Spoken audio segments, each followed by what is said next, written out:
मला तिकीट देतो म्हणून असे 2 महिने घालवल्यात आणि कालपासून फोन उचलायचा बंद झाला आहे. माझ्यावर अन्याय झाला म्हणून मी अपक्ष फॉर्म भरत आहे. सगळे उमेदवार पैशाचेच पाहिजे असेल तर होऊ शकत नाही. कार्यकर्त्याला केव्हा तुम्ही नाही देणार? आम्ही काम करणार रस्त्यावर आहे. रस्त्यावरच्या कार्यकर्त्याला तुम्ही नाही कधी देणार? तुम्ही मी निलेश पांडुरंग अंकारे, शिवसेना जिल्हा प्रमुख, अनुसूचित जाती जमाती. मला तिकीट देतो म्हणून असे 2 महिने घालवल्यात आणि कालपासून फोन उचलायचा बंद झाला आहे. त्यामुळे मी अपक्ष फॉर्म भरला आहे. माझ्यावर अन्याय झाला म्हणून मी अपक्ष फॉर्म भरत आहे. काय अजेंडा असणार आहे या निवडणुकीत? अजेंडा मी आता शिवसेनेत नाही म्हणजे 20 वर्ष काम करतोय. चांगल्या पद्धतीनं ज्या भागाच्या अजून कोण उमेदवार कुठला पोचलेला नाही आहे त्या घर टू घर आणि मॅन टू मॅन माझं एक फेरी पूर्ण झालेली आहे. त्यांच्याकडं सगळे उमेदवार पैशाचेच पाहिजे असेल तर होऊ शकत नाही. कार्यकर्त्याला केव्हा तुम्ही नाही देणार? आम्ही काम करणार रस्त्यावर आहे. रस्त्यावरच्या कार्यकर्त्याला तुम्ही नाही कधी देणार? तुम्ही मग कार्यकर्त्याला तुम्ही देऊ शकत नसतील तर मग नुसतं पैशाच्या उमेदवारालाच देणार का तुम्ही?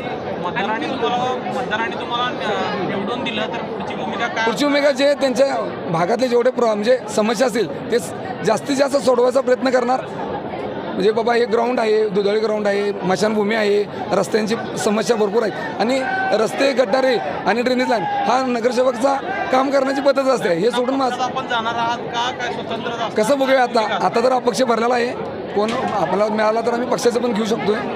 एका निष्ठावान अजून तरी नाही अन्याय झाला असं वाटतंय का? अनेकांची ही खंत आहे आणि होय, अन्याय झाला म्हणूनच मी अपक्ष फॉर्म भरत आहे.